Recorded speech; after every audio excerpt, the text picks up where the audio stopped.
Okay, this thing has been running for a while. I started up at 1:45, and now it's almost 4:30, so it's still running.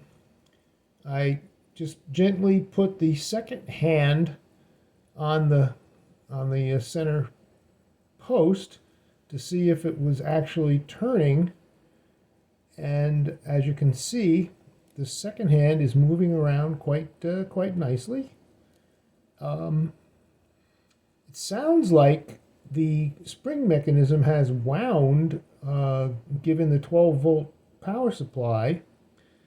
As you can see, I marked on the napkin next to it there, 1:45 p.m., and it's now almost 4:30, so it's been running for that long.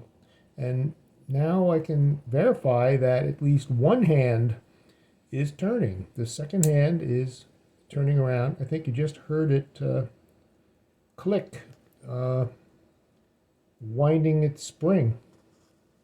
More later, hopefully this thing will continue to work.